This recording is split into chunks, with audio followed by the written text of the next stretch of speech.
I lecture in journalism and communications presently in Australia. I'm also a student of politics and governance.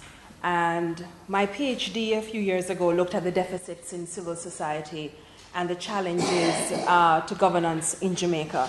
So I think it is appropriate for me to examine the crisis of image facing Jamaican music at this particular juncture, particularly as reflective of the crisis facing the society at large.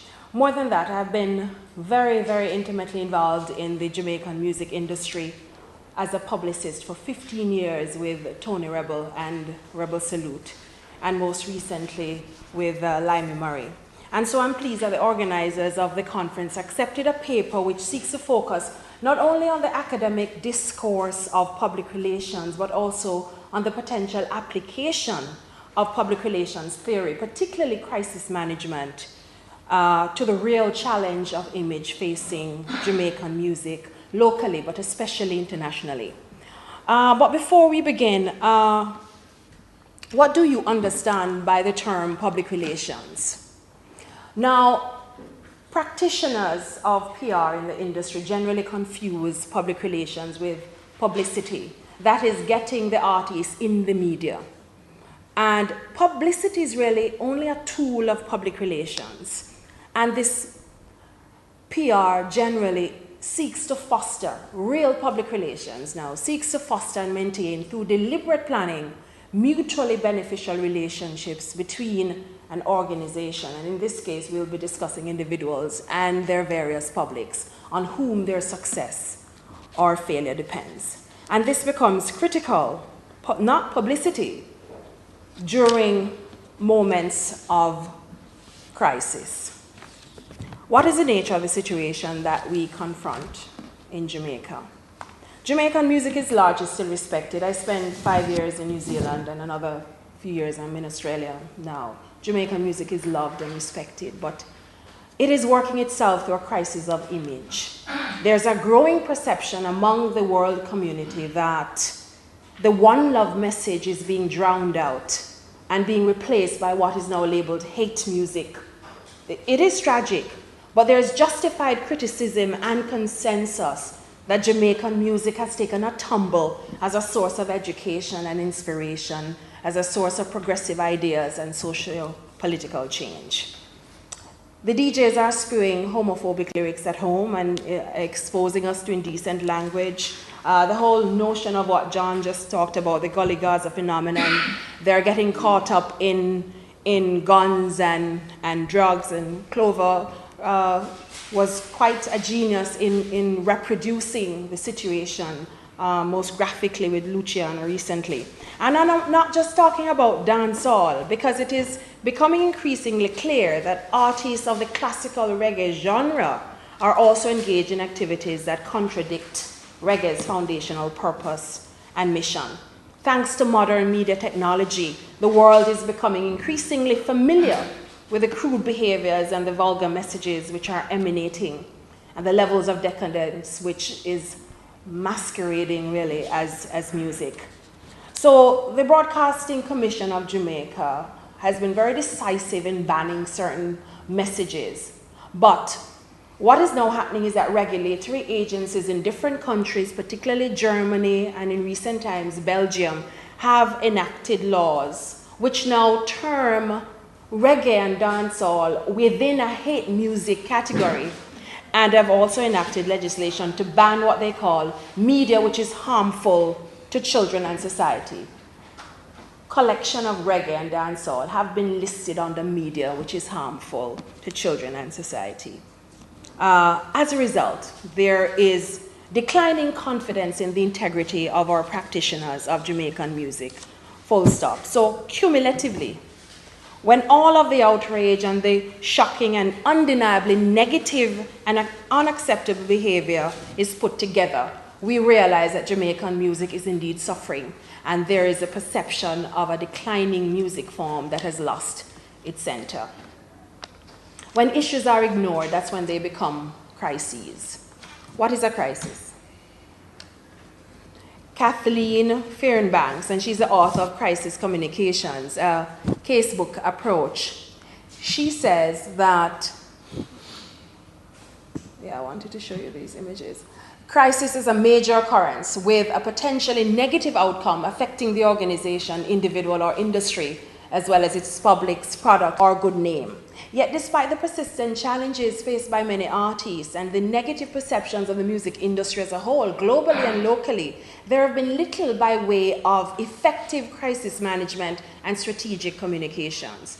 So I'm going to draw on well-known examples of artists in crisis to explore how the deficits in public relations have helped to further consolidate its declining image, and how these could have been counterbalanced by effective damage control. Now, I'm not talking here about spinning to make bad artists look good. I'm talking about maintaining stores of favorable opinion and positive relations with the artist's various publics, fans, patrons, sponsors, the media, even family that you can call upon, or they can call upon rather, in times of crisis. And these are some of the circumstances which define a crisis situation. Let's start with the most recent and perhaps the most tragic example, Buju Banton. He has more than 20 years in the reggae industry, and he has had consistently effective management. Buju is not only media savvy, he has an understanding of reggae and his place in it. He has an appreciation of his duty and obligations to his race and his nation, as evidenced by the quality of his music over time. But Buju is a rebel. He is infamous for speaking his mind, and he has grown accustomed to run-ins with the law. But this lovable rogue of the global and local media, considered one of the nation's most successful reggae dancehall artists, is incarcerated on cocaine and drugs charges. Much of the international press about Buju Banton in recent years has focused on the negative aspects of his personality, of his behavior, notably his clash of ideas with the American gay lobby over homophobic lyrics. He's not alone. Elephant Man, Sizzla, T.O.K., etc. also face similar challenges, Shabba ranks before him. But Buju has become almost a poster boy for international protest against what they now label hate music. Very little stock has been taken of the publics which have been offended and affected: the gay community, international promoters, civic bodies in the areas where artists have their festivals. Very little effort over a period of 10 years to ameliorate the circumstances which caused the situation, or to effect any negotiated agreement or damage control for the artist and his image and reputation. To have ignored this issue and sweep it under the rug was a fundamental and tragic error in judgment. Crisis is driven by factors such as levels of national media and international media interests. So technological advances in communication have bred a rapid and competitive news environment everywhere. And this has a great effect on the nature of crisis and the sustenance and severity of crises. In other words, the homophobic issue has remained consistently in the news, on the public's agenda, and has been kept alive through the news media for more than 10 years, and therefore required serious attention and redress. Could crisis management or strategic intervention have averted this crisis that Buju has found himself in? Could the impact have been lessened? It is the job of public relations professionals to develop communication strategies to influence the course of a conflict to benefit the organization or the individual, and when possible, to benefit their many constituents. Philip Gaunt and Jeff Ollenberger, they write in Public Relations Review, and they describe crisis management as a reactionary process that tends to deal with an issue after it becomes public knowledge and affects the individual. It often requires the public relations professional to reduce conflict or influence conflict reduction, rather. But studies have also shown that the majority of conflicts or crises are self-inflicted because persons ignored the early warning signs. So it has reached a point. So we have seen all of these circumstances of crisis over time in Jamaica. So it's reached a point where artists are unable or unwilling to foresee potential disasters, and their management by blinding themselves to it, has largely allowed these disasters to happen. So the limited response to the ongoing homophobia issue, particularly regarding Buju Banton, has seemingly rolled over into the latest controversy surrounding his arrest. Aside from a few news updates from the media, featuring vague statements by his lawyers in the days following his arrest, no coordinated damage control has been effected, no accounting to the artist's numerous publics. It would appear that Buju's team hasn't quite worked out the complexities of the gorilla-sized problem that has been allowed to mature. They appear to have had no crisis plan for what everybody could see coming 1,000 miles away. As a result, Buju has found himself in a vicious set of circumstances, which seem potentially putting his potentially biggest money-making album and current promotions in recess while he awaits trial in a US federal prison. Not all PR crises will offer a clear-cut solution, but it would have been useful for a practitioner to monitor the issue over time, look for potential threats to the artist's career and reputation, assess them, arrive at a stance, and then begin communication efforts from that stance. This is not hard. It just requires professional alertness from a crisis management and public relations point of view. Many professionals offer good checklists on what to do, and these are not hard to find if the management teams are looking for it. Put the public first, take responsibility, be honest, never say no comment, designate a single spokesperson. Not all organizations will operate in the same way. Timothy Coombs, he has a PhD in issues management and public affairs and more than 20 years in experience in the field. He says that the response can move from being defensive to being accommodative. And he says that accommodative strategies emphasize image repair, which is what is needed as image damage worsens. Defensive strategies are corrective action. Defensive strategies are more attacking the accuser, denying the issue, making excuses, whereas accommodative strategies would be ingratiating yourself to the people, taking corrective action, and you move forward to full apology.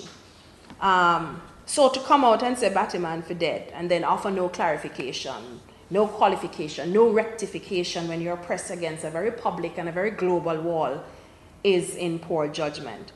There was an example of assassin used yesterday by Melville Cook over there. And there was a situation where good crisis management was used, but in a very weird sense, because apparently assassin was reprimanded publicly by Red Stripe for a vulgar performance at an event. He responded immediately to say that he had rehearsed the set in its entirety. The promoters are well aware of the circumstances of his set, including the homophobic lyrics, and so he did not, he insisted that he didn't breach any contract. Red Stripe had to apologize to him.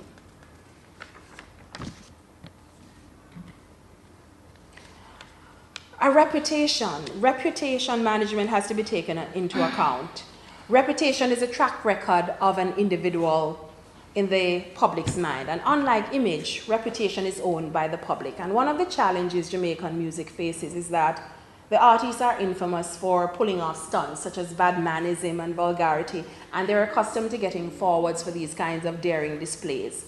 So they are not used to apologizing for their behavior.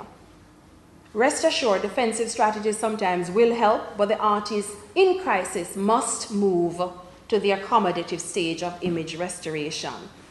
While you may feel angry and frustrated, it is important to quickly conform to some negotiated settlement. The final accommodative strategy is called mortification. It's when you feel mortified by something, you feel some sort of remorse. This must also be applied in circumstances where some wrong was done. A sincere apology sometimes is enough to quell the circumstances of a crisis. But sometimes individuals with questionable track record will find it difficult to express an apology that is viewed as sincere. Artists are obliged to give attention to customer service, treating their publics with respect, and consider how their publics and stakeholders perceive the situation they're in. This can help communicators determine the kinds of strategy that will be best suited to rebuilding the relationships with their clients and restoring their original reputation. And there are 5 strategies of image restoration. Denial, evade responsibility, reduce offensiveness, taking corrective action, and being mortified, being apologetic. There's a very little window of time for you to apologize after a crisis. And so when you say no comment as well, it means that you have something to hide. There is in fact something to comment on, but you have agreed not to comment on it. The media digs deeper when you say that because their business is to seek and record comment. So there's one example though in recent times of good crisis management for a change in the music industry.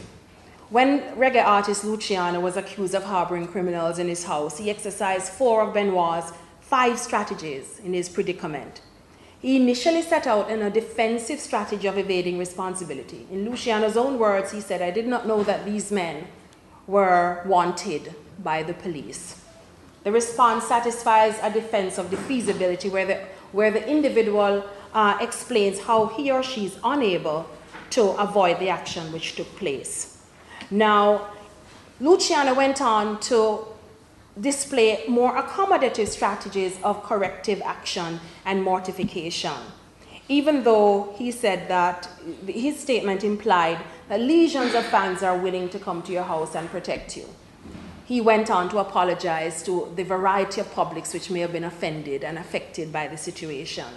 So accommodative strategies are most useful as they tend to give more credibility to the process and add sincerity to the image restoration process. Many times our artists do the opposite. They attack the accuser and attempt to diminish the credibility of the accuser. For example, rapper Chris Brown could have foolishly adopted this stance in his controversy with his fellow artist and then girlfriend Rihanna. But to reduce the severity of the crisis in which he found himself, he not only sought the attention and the support and help of a professional crisis management agency, he sought professional counseling, anger management, and granted interviews in which he accepted responsibility for what had occurred and offered a profound apology. His career is back on track, and so is hers. Given the popularity and success of many entertainers in Jamaica, and these entertainers, their career and success is attributed oftentimes to outlandish behavior and shock value. And so the communication strategies applied to repair their image is always going to be a challenge.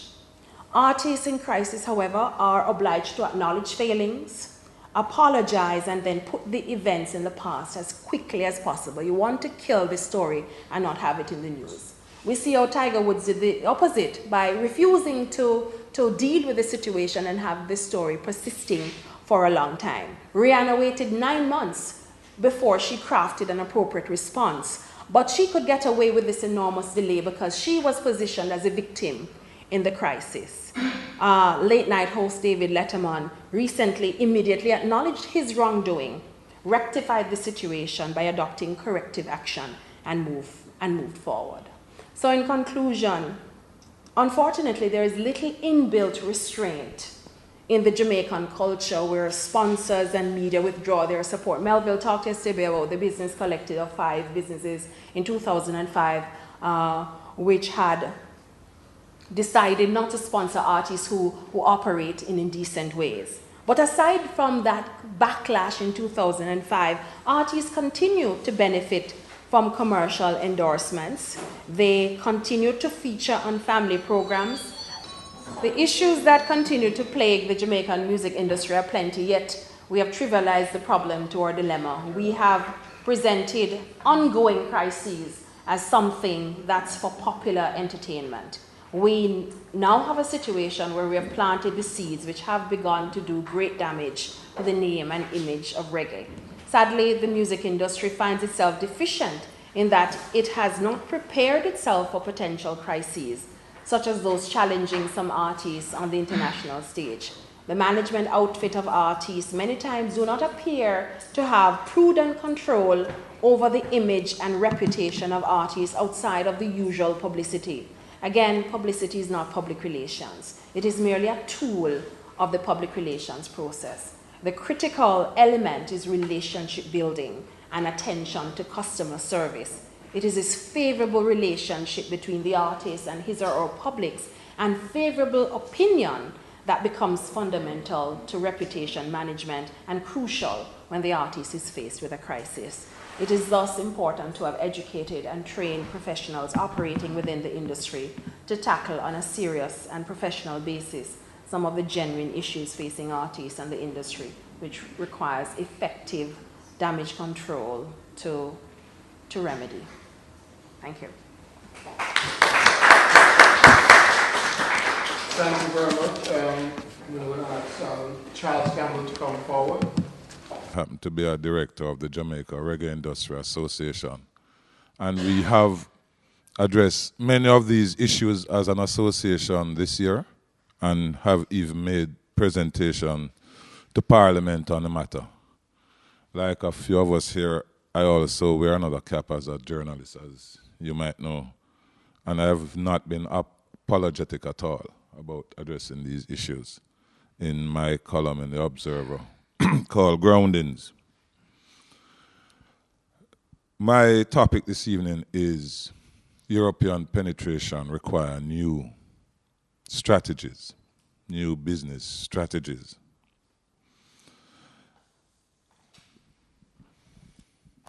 The very success of reggae in the European market has translated to a reduction of market share for homegrown Jamaican acts.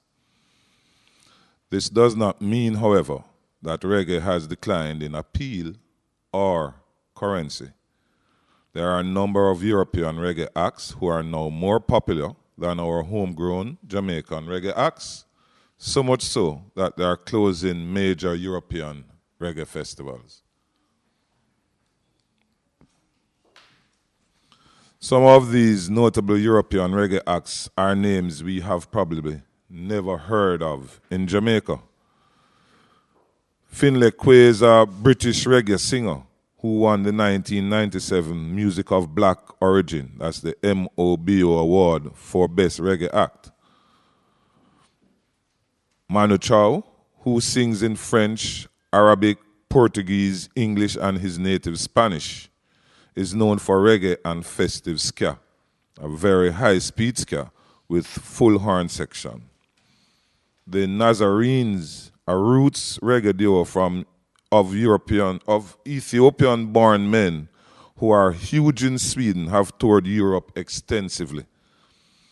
Dub Incorporation, a French reggae and dub band who sold out their last tour 3 months before the tour actually started, and the smallest venue they played was a 5,000-seater. They alone can pull between 5,000 and 10,000 patrons per event. No Jamaican act. Not Beres, not Sean Paul, not Damian Marley can do that now. 10 years ago, we wouldn't even be having this debate. Since the late 50s and the 60s, ska has made a lasting impact on Europe. The genre is now used as a marker of musical versatility and skill by musicians around the world. Every band in the Pyrenees along the Spain-France border is a ska band with a considerable big band ska repertoire. It is argued that there are 500 ska bands in Europe alone. In fact, it's argued that there are 500 ska bands in France alone. Fundamentally, though, our musicianship is still miles ahead. Many Europeans still come here to use Jamaican musicians to record their music, though they are not able to play the same way live. In this way, our local recording industry does benefit. The recorded works of the European bands, however, are extremely popular with younger domestic audiences who never grew up with Bob Marley or Peter Tosh. They often also incorporate other cultural elements and instruments which give the music more appeal. However, while this popularity is opening up a broader market for reggae, the European domestic bands are now swallowing up the live performance circuit.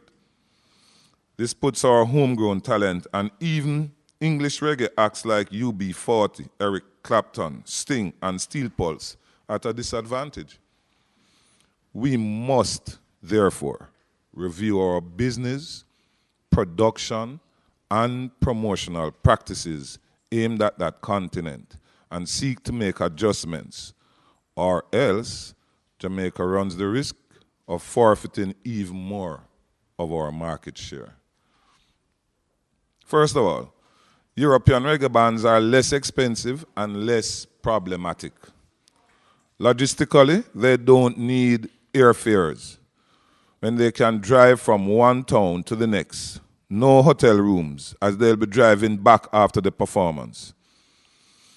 They do not require Shenyang visas, which is costly and time-consuming, application process. Right now, we're trying to get Ibu Kupo to go and address the issue of the lyrical content of our music, and we're having a problem getting a visa for him to go. Further, Jamaicans have a bad reputation in regards to honoring and respecting a contract. Many European promoters have found themselves in tough legal situations where they have advertised a Jamaican reggae dancehall headliner who does not show up. The European band will show up because they know they can be sued and they want to be in the promoter's good books for future gigs. Too often, a Jamaican band shows up and wants to change the terms of the contract. For example, where it was agreed for per diems in lieu of dinner, upon arrival, the act or band demands dinner before their performance. Then, there is a case of parallel bookings, where the act is booked by one promoter who is covering airfares, ground transportation, per diems, while a whole other set of gigs are booked with other promoters, and the original promoter is suddenly told that some of his dates are not possible due to this. The classic example is where some Jamaican bands and artists try to stick up the promoter for a higher fee before going on stage. This occurs much less often in Jamaica. In large measure, this has to do with the fact that Jamaica is a small society and the fan base in Jamaica relates to these artists as equals, whereas in Europe, they are treated as demigods by patrons and promoters alike.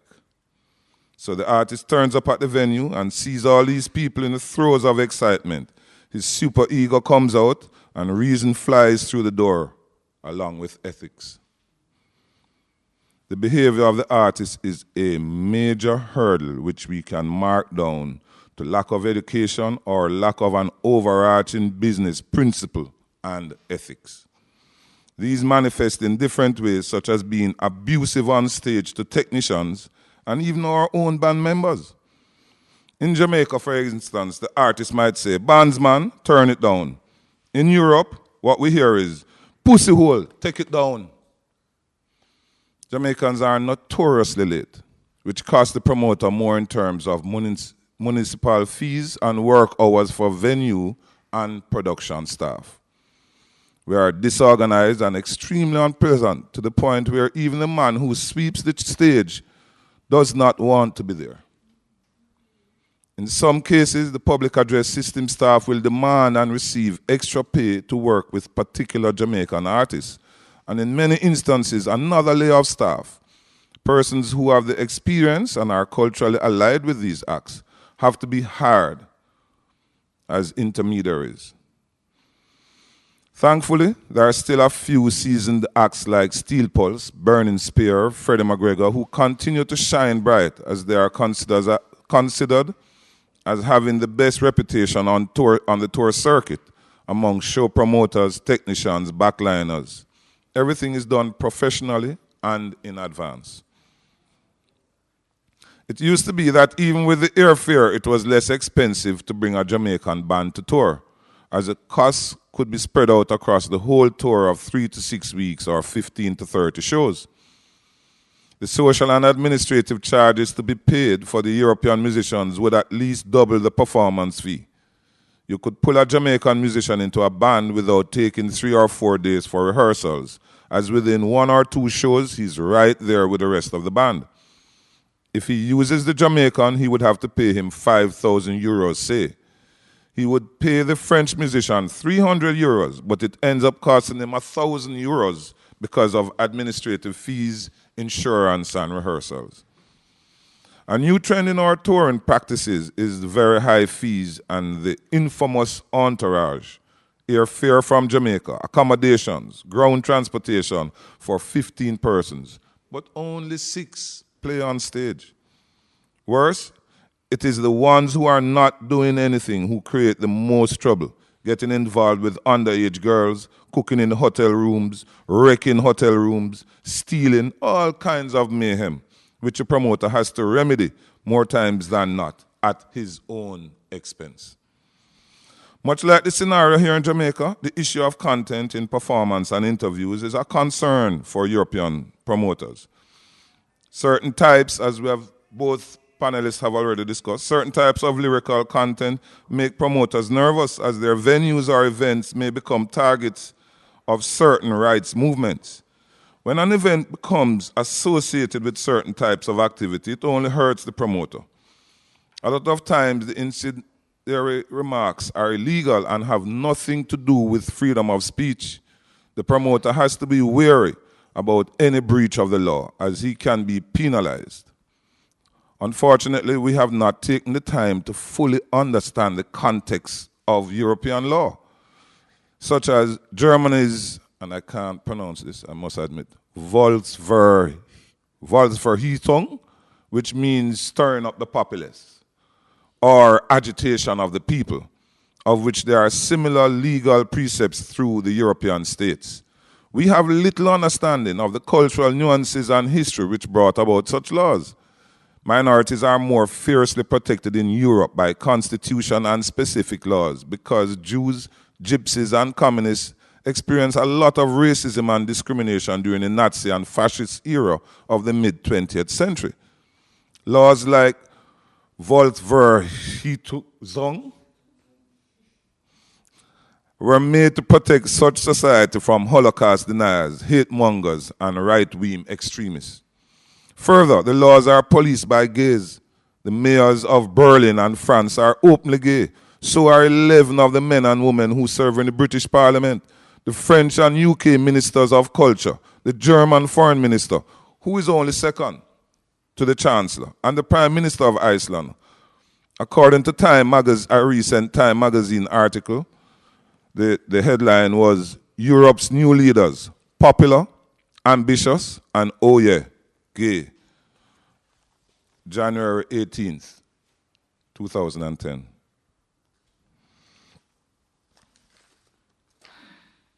Our position regarding this issue is foolhardy and akin to us shooting ourselves in the foot. It is interesting, as we are not unique as it relates to our sentiments or our own laws against buggery. Barbados, Dominica, Eritrea, Gambia, India, Morocco, Panama, and the Seychelles all have far more explicit and severe laws regarding homosexuality. Our focus, however, should be on ensuring that we do not breach the law anywhere. Reggae is no longer categorized by European promoters as world beat music. Rather, because of its tremendous popularity, it is now considered by them to be mainstream music alongside pop and rock. This theoretically should be good news for our Jamaican artists and musicians, potentially generating increasing sales of musical products and performance bookings. That direct correlation, however, is far from the reality on the ground. Rock and roll is an American music form and has remained largely so. Only Britain has obtained some market share in this. Americans have a virtual monopoly on the promotion of rock music through record production, sales, touring, merchandising. Though rock bands exist everywhere from Jamaica to Japan. Closest genre to reggae is rock in terms of appeal, market share, etc. Believe it or not, rock bands tend to be more disciplined, more organized, and understand well the concept of putting on a good show.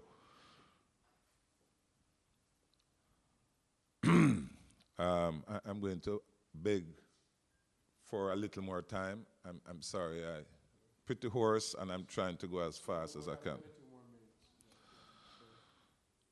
Go as quickly as you can. Thank you. They are consistent in their performance in general. Often, Europeans comment that when in Jamaica, they watch acts that they have seen in Europe, and it is instructive that if performances done here are tighter, more intense, more organized, and thought out, minus the idiosyncrasies and the egotistical display. In general, the standards and requirements are putting on a good show the standards and requirements of putting on a good show are often slighted, disregarded, or short-circuited by Jamaicans. European bands bring their lighting director and their monitor and front-of-house engineers, whereas with the Jamaican approach, the artist does not even want to bring a sound engineer on tour with him, as he will have to pay that person a salary and per diem. The Jamaican artist then refuses to do sound check with a European engineer assigned to the gig who might never have played reggae before. The engineer is thus forced to learn during the performances. Yet, when the desired results are not achieved, the artist turns around and says, "Batman a sabotage me." Rarely is a rock band seen without a manager, and not just a friend or a relative, a manager who is professional, experienced, and trained, is credible and knowledgeable, and who understands the business. A manager to whom the band actually listens. In terms of the financial aspect versus a rock band, merchandising is the missing link in our business model. We have not fully understood or exploited this as a marketing tool or as an income stream when we are on the road anywhere. With rock bands on tour, there is one bus for the band and one for the merchandise. Some touring bands have been known to cover their touring costs from merchandise sales alone, whereas rock bands will go on the road to promote themselves, including interviews and performances for which they do not get paid. Many Jamaican acts believe that they should be paid to do tours, engagements, and interviews for the promotion of their own albums. With European reggae acts saturating the live reggae scene and wielding more audience pulling power in their countries of origin, it is ever more challenging for Jamaican acts to headline major shows and festivals. This is a fact of life that our artists have to recognize, accept, and adjust their fees accordingly, especially while Europe is going through this protracted recession. Our artists will have to consider more collaborative works with European artists and producers. Some African artists have already successfully used this formula, and a few of our own Jamaican acts have begun to exploit this avenue as well. A prime example is Omar Perry, son of Lee Scratch Perry, and a relatively unknown before he collaborated with Doug Incorporation on a charter for their second album, Dans le Décor. The song became a major hit in France in 2005, and he was invited to perform the song at a concert with the band. The performance went so well that he completed the tour with them, with Dub Incorporation essentially playing as his backing band. He returned the next year with his own band and played some 40 venues he had played with Dub Incorporated the year before. David Hines of Steel Pulse also collaborated with Dub Incorporated on the track Speed. He too was asked to perform with them, and this has helped him to become known to a younger audience who have now started attending his concerts. Even today, a lot of the work that is being produced by Jamaicans is still being done in the same old way that it was done 30, 40, 50 years ago. I'm a student here at UWI, and my research here is focused on popular cultural participation as it relates to civic participation. Specifically, my interest is on sound system participation and the civic skills, practices, and behaviors inherent to it. My argument is guided by the notion that civic skills, like any other skill, can be used for better or for worse. The discourse between dancehall music and broader society in Jamaica is defined in great part by clashing between artists and regulators, entrenchment on both sides, the banning of certain songs from radio, and a general positioning for control over the dancehall space and what is produced within.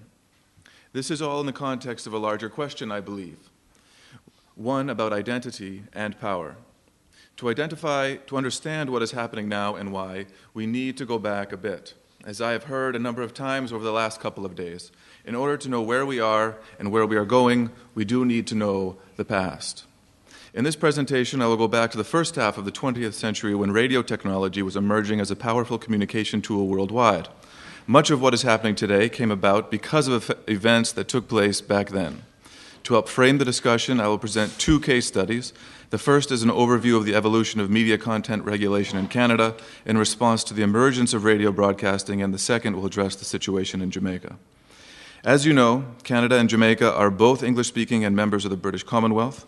Although a member of the Commonwealth, Canada was, and is, not surprisingly, awash in American pop culture. Radio, film, periodicals, even educators were primarily borrowed from south of the border until the 1960s. With 1/10 the population and many times the landmass, Canada was hard-pressed but determined to develop its own identity. A national radio broadcasting system would become its primary tool and objective. A seminal 1929 government study found that the continued reception of foreign broadcasts tended to mold the minds of young people in the homes to ideals and opinions that were not Canadian. The fear was, according to one commentator, that Canadian stations could not withstand the pressures from their American counterparts, that ultimately Canadian stations would be little more than relays for American stations, and that in effect Canadian radio would be no longer Canadian. Radio became an issue of public interest, national identity, education, and civic engagement.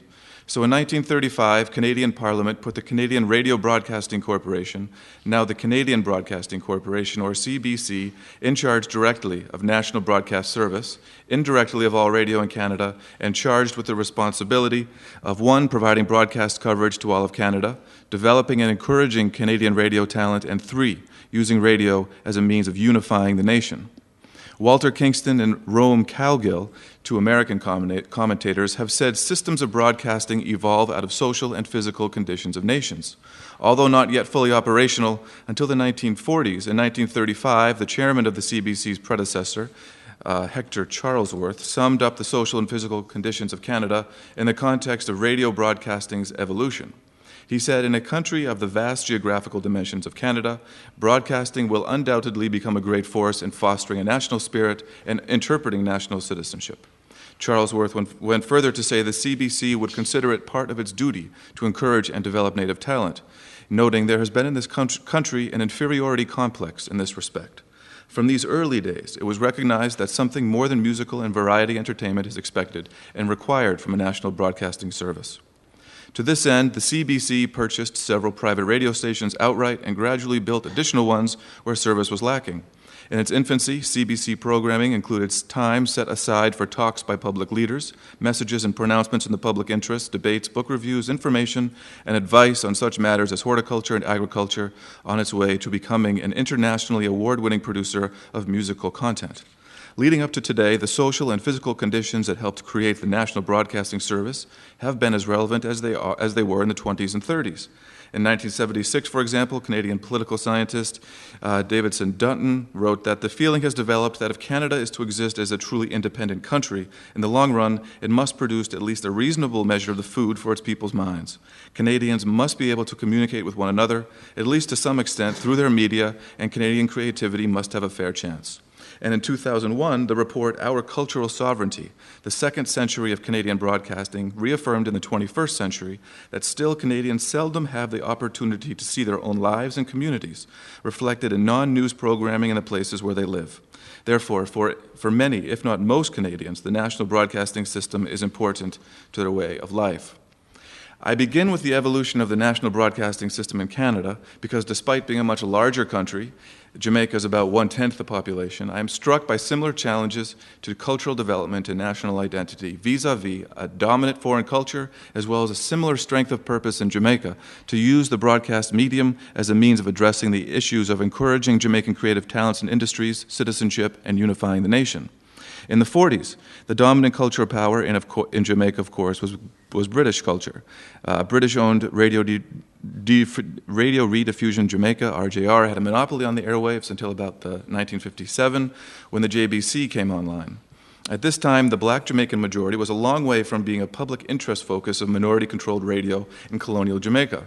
Indeed, a broadcasting form other than radio had to develop to meet the public interest, the one that fit the specific social and physical conditions of the nation. is that organized around Jamaican sound systems.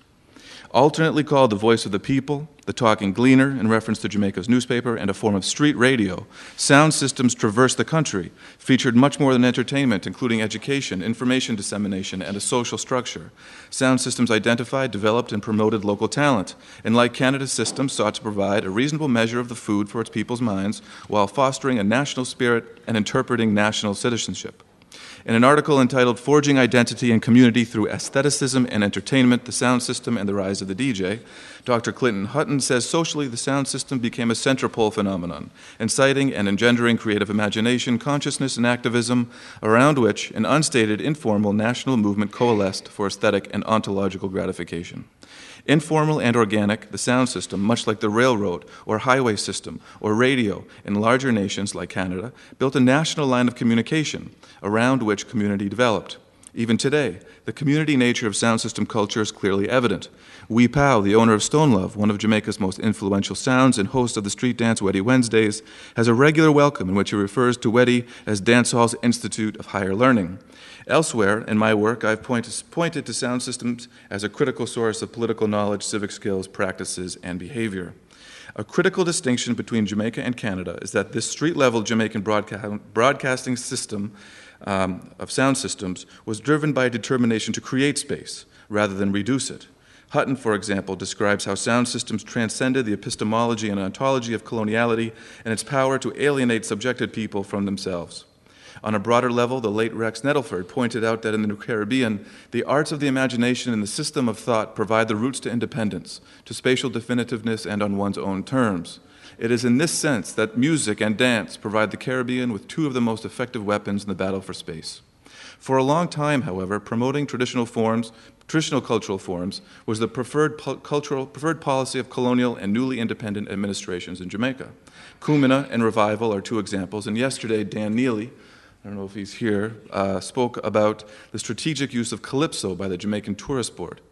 While official recognition and support was lacking, sound system culture and its leaders laid the groundwork for a national broadcasting system that served the public interest of most Jamaicans. Leading this movement was a musical aristocracy, consisting of sound system owners like Sir Coxsone, Duke Reid, Prince Buster, and Count C in the early days, men whose names identified themselves as cultural and community leaders. Jamaican sound system culture, I should note, did not develop as a hermeneutic culture. Ska, for example, had yet to come about. In the 40s, 50s, and 60s, sound systems still played American R&B, Latin rhythms, and gospel standards.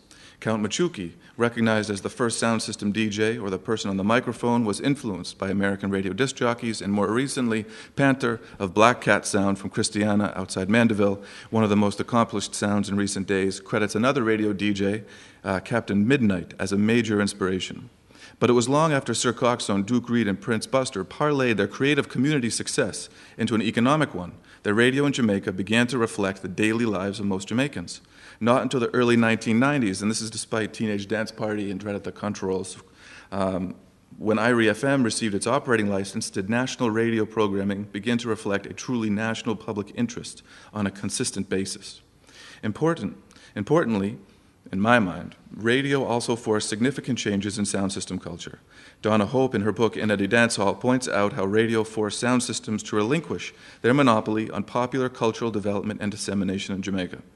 The broadcasting change also also forced a significant social transformation in how music and culture is consumed and interpreted. Simply put, radio took what was essentially and traditionally a group activity, a community activity, and turned it into an individual activity. Utom Green, a vocalist and frequent sound system participant, notes it this way: radio you listen by yourself, in your car, or at work. Sound system you listen together. That together, he says, is so powerful. Coming together is so strong that anywhere you are in the world, it's very powerful. The shift from sound systems to radio has been gradual. Along the way, Jamaican radio DJs have borrowed heavily from sound system culture. Today, listening to one of the many radio stations on the dial, it is apparent radio disc jockeys have patterned themselves after sound system culture, complete with pull-ups, microphone techniques, samples, and dub plates, not to mention a fondness for slackness and hardcore dancehall. Much like sound system culture early on, state regulation of radio has been limited to restricting certain content. Songs determined to be determined to be too controversial or rude are banned, for example. Pretty much anything General Echo recorded in the 70s was deemed not fit for airplay. Anthony B's Fire Upon Rome was too controversial in 1996. And today, most songs include an edited version to avoid this possibility, and also certain songs not in the public interest are not allowed to be played before 10:30 p.m. Disc jockeys who violate these provisions are reprimanded or suspended, and ZJ Liquid, of course, is currently indefinitely suspended right now. But looking ahead, there's no doubt that radio is the most effective medium with which to promote Jamaican music and Jamaican identity. While sound systems have been marginalized in this respect, I would argue that the borrowing of sound system culture by radio hosts and broadcasters without the attendant community constraints is problematic. Sound system skills, practices, and behaviors were developed in a certain context. Sound systems evolved, to go back to Kingston and Cowgill, out of specific social and physical conditions of a nation that emphasized active and collective cultural participation, which in turn provided important social, cultural checks and balances. As a very simple example in sound system culture, a poorly performing sound system will be clapped off stage, or when the audience takes matters into their own hands literally and will begin clapping over what the sound is saying or playing. This just can't happen with radio. And this is not specific to radio alone. The move away from sound systems at the center of cultural content identification, production, and dissemination in Jamaica during the past 20 years or so is reflected by broad compartmentalization and fragmentation across the industry. Rather than the public and educational forum of sound system studios like Kilimanjaro or Stone Love, artists and producers are now developing their craft in the relative privacy of bedrooms, carports, and truck backs around the country. In this situation, artists miss out on constructive criticism from peers and from the community. And it's one thing that's striking to me now, if you go to a dance in Kingston, there's an artist that used to be on the microphone, and now they're out in the crowd, and the video will find them, right? And they'll lip sync to their song. They're not on the microphone anymore. There's a great distance between the artist and the sound, which is, I think very problematic in terms of developing these skills, both social and otherwise. Canadian broadcasting, With regard to radio regulation, however, community input, or in this case, state intervention, does not have to be simply about banning songs or DJs. Perhaps it is possible to develop certain incentives. Here I would like to return to Canada, which may be able to provide some lessons learned with regard to developing a radio broadcasting approach that unifies, rather than fragments, the community. Canadian broadcasting stipulates that A, radio frequencies are public property, B, broadcast programming provides a public service essential to national identity and cultural sovereignty, and C, the Canadian broadcasting system should provide a wide range of programming that reflects Canadian attitudes, opinions, ideas, values, and artistic creativity by displaying Canadian talent in entertainment programming, much of which I've heard earlier today by the presentations that preceded me in terms of goals of Jamaican reggae music. To achieve these goals, Canada's broadcasting regulator established a system of quotas to regulate the amount of Canadian program content broadcast in Canada. The resulting Canadian content rules, which came to be known as CanCon and are very controversial, were devised to stimulate Canada's cultural production by ensuring greater exposure for Canadian artists in Canada's marketplace. To qualify as Canadian content, the MAPL, M-A-P-L system was developed. M for music, composed entirely by a Canadian. A for artist, the music and or lyrics are performed principally by a Canadian. P for production, the music selection consists of a live performance that is either recorded wholly in Canada or performed wholly in Canada and broadcast live in Canada. And L, the lyrics are written entirely by a Canadian. To qualify as Canadian content, music must generally fulfill at least two of the above conditions. Under this policy, 35% of all music aired each week on all AM and FM stations must be Canadian. In addition, 35% of music broadcast between 6 a.m. and 6 p.m. Monday through Friday must consist of Canadian content. CanCon and the Maple Rules have certainly resulted in a dramatic increase in Canadian cultural production that reflects the public interest of most Canadians. My suggestion, therefore, would be perhaps in Jamaica, rather than saying this is what we don't want, the question is what do we want, and developing some type of system to promote that. Lenny Little-White, a television producer here in Jamaica, who's produced Royal Palm and the Blackburns of Royal Palm and been involved also with In the Dance, Chris Smith's show, has also recommended a CanCon type policy for television in Jamaica. But regulation, of course, as I mentioned, is very controversial in Canada, and no doubt it would be controversial in Jamaica. At the very least, I would argue that sound systems can again be a partner in identifying, developing, and promoting the type of music and culture that represents the ideas, values, and opinions of most Jamaicans who want to see their own lives and communities reflected in non-news programming in the places where they live, like most people. As part of the policy and regulatory mix going forward, the collective nature of sound system culture provides an experienced platform with which to build the capacity of artist development, management, and promotion. In short, furthering engagement with sound systems can provide a community component and would help fulfill the requirement that broadcasting reflect the social and physical condition of the nation. Thank you. So what I'm going to do is to ask those of you who have questions, just ask one question, and the presenters just please take the questions, and then all the questions will be answered one after the other. Something that the first presenter said tied to what the last presenter said. He spoke about the content and how we need to regulate content, and he spoke about the fact that the radio has now taken over what the dance hall used to provide, and I think that's where the problem lies. Because none of what's happening today is new. The difference is it's now happening on radio or in the public space. Whereas the dance hall used to be the dance hall, now the radio is the dance hall. And a lot of content that's being played by radio, a lot of the behavior of the disc jockeys on radio is like the dance hall. And a very important fact also is that Payola has become seemingly the major way to have a #1 hit in Jamaica, or to have your music played on radio in Jamaica. So we don't have a musical director who decides what is played on the radio and when it's played. The disc jockey comes and plays a white label. And that's where the problem lies. You can pay anybody to play anything, and it gets played on the radio. Okay, thank you very much. Would any one of the presenters like to respond to that comment? No? Questions? Yes. Okay. Particularly interested in the presentation on crisis management. So I just see the examples. And I just take them 1, 2, 3. Yeah. Go ahead. And I'm really speaking from a place of ignorance in terms of Jamaican music industry structure and how deliberate things are within it. That being said, so I know some of the examples that you brought up. A lot of the crises that affected like the North American artists, for instance, were things that, in my opinion, were kind of the opposite, but like antithesis of their public personas. For instance, Britney Spears being depressed, that's like the cute pop princess. Obviously, that's like alienation of her fan base and like not intervention just in terms of promoting American sales and have people come out to see her shows. Whereas I feel like in Jamaican context, you did allude to it, but I would like you to probably explore it a little bit further. The image of the bad boy and being anti-apologist is precisely what thrust them into the spotlight in the first place. So is it truly in their best interest to kind of renege on that and apologize and manage their image in that way, in the same way? So that's the model. The question about the regulation for the last presenter, I wasn't clear what you were advocating in terms of the regulation of the content. Is it for the dancehall space or is it for the radio? Because you were talking about the ban.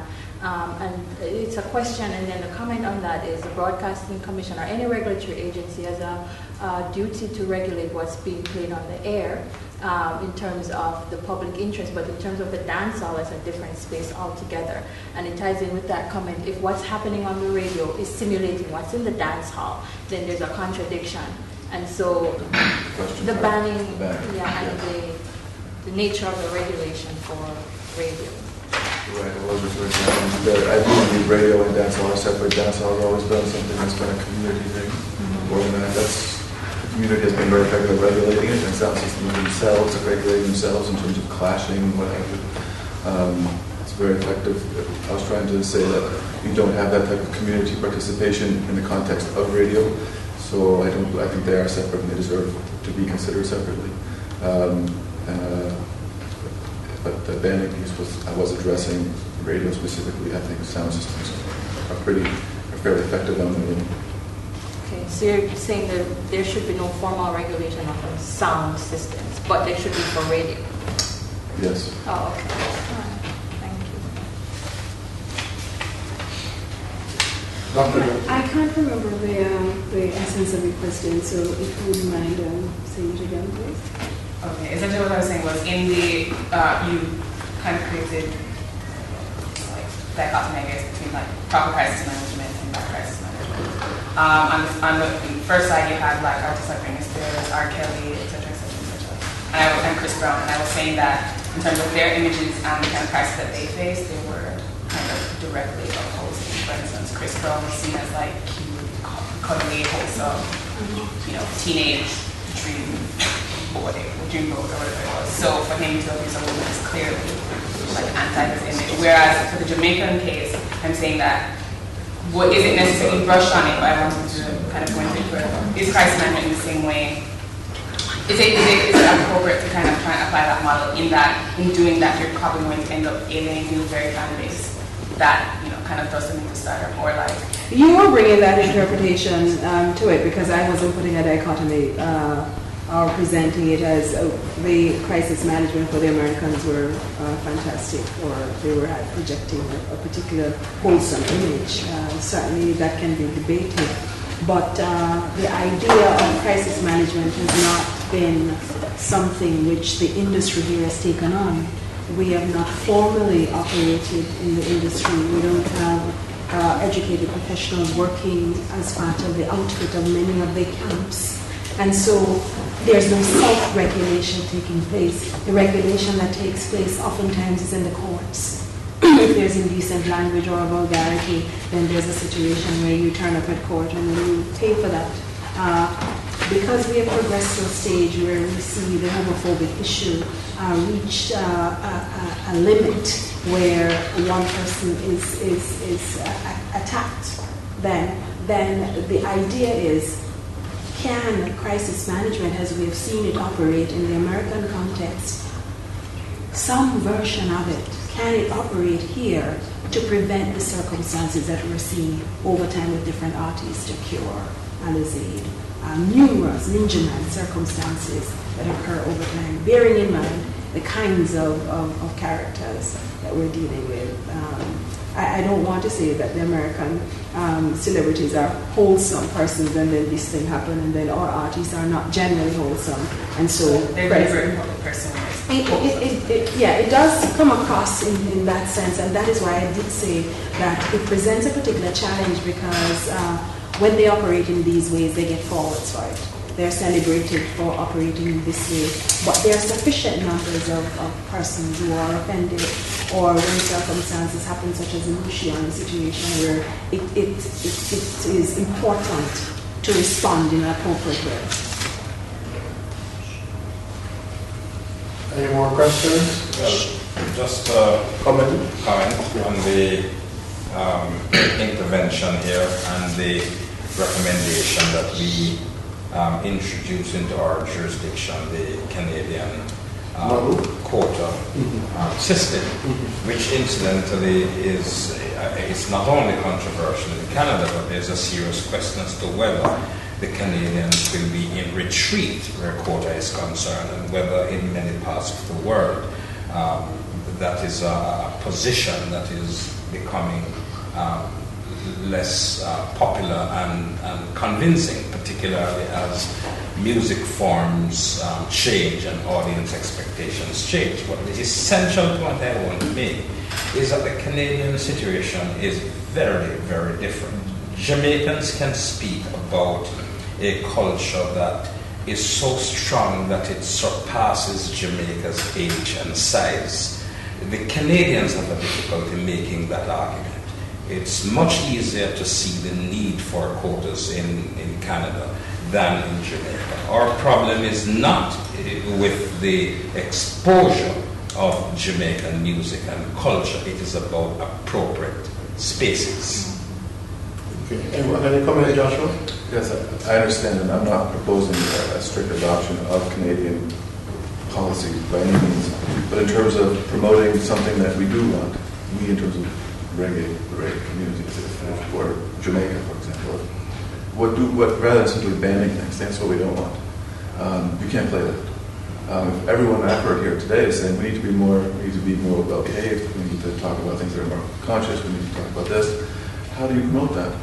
Perhaps an incentive would be, and in Canada, for example, they wanted to promote a particular, and they're not focused on any particular form of music, just developed by a Canadian artist or producer.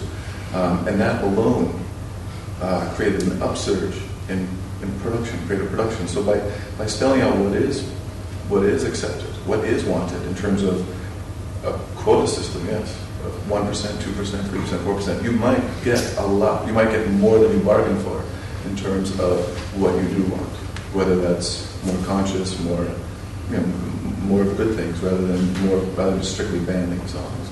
It's just rather, I guess, a pull versus a push approach.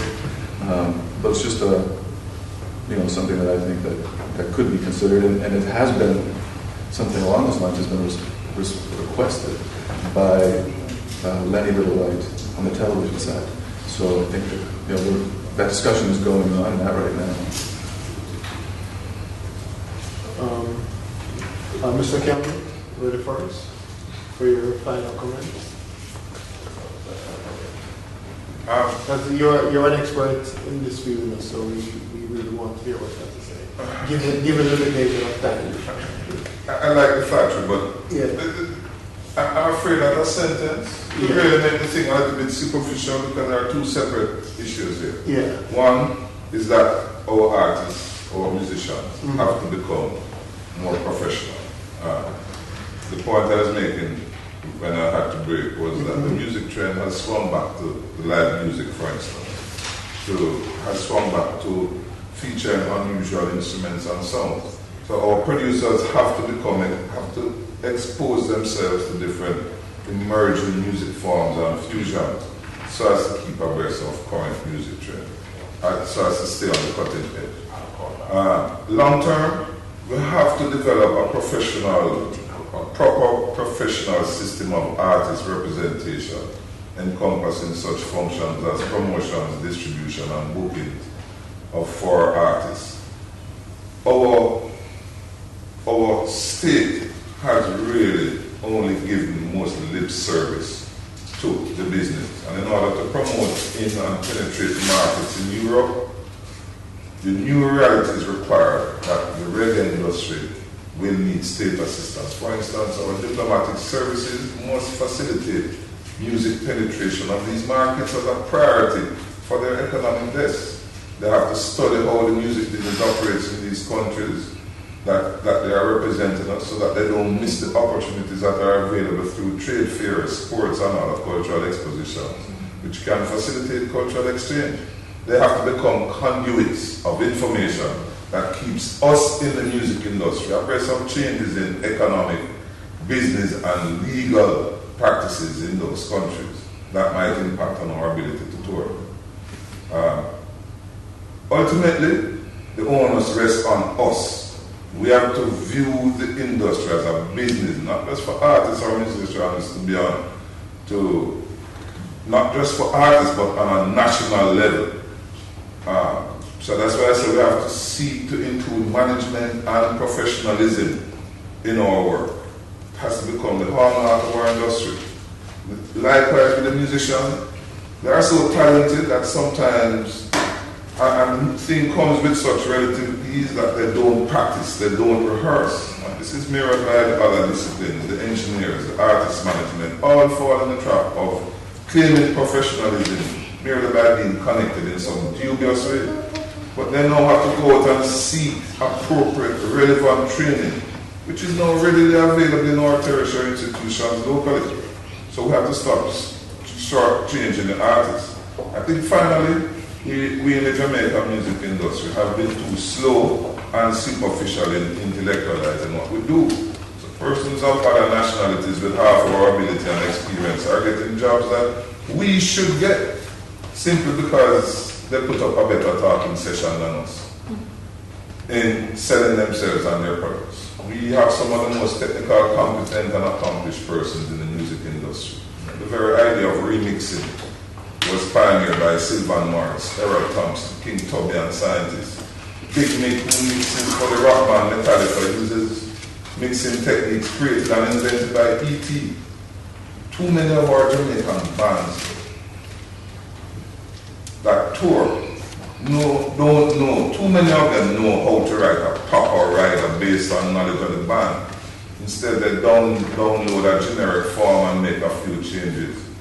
How many know that there's a difference in the way it is written for the US versus Europe? How many truly understand the role of a tour manager or production manager? So our collective attitude and mantra must be, this is a job, it's not a holiday, not merely an opportunity for shopping, not primarily about being a star or profiling or a girl spree. These cannot take part over our work. What institutions are offering training in these areas, and what specific training are they offering? Well, the VT there does a course in event management. The UTEC does a course in event management. They do a course in engineering. They do a course in stage management. Edna Manley College also has some courses related to the music business, and I know that here at UWI there are a number of courses that relate to the management, to artist relations, to public relations, as well as to some of the more technical areas. So there are, amongst those 4 institutions, significant progress has been made in terms of the introduction of professional related courses, which if they were to take advantage of them, it would better prepare them. I know you said one, just one question. It's just related to the training that you mentioned, and if any of these organizations, these music organizations that are formed, offer any sort of support in terms of the legality of operating in one country versus another.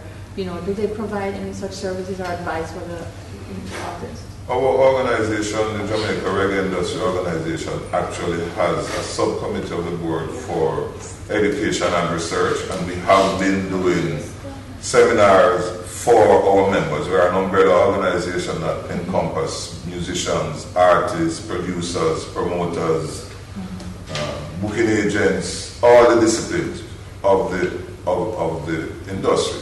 And so we have, since last year, been doing seminars specific to each and all of those disciplines. Thank you all for coming, and it was a very interesting panel. Have a good evening.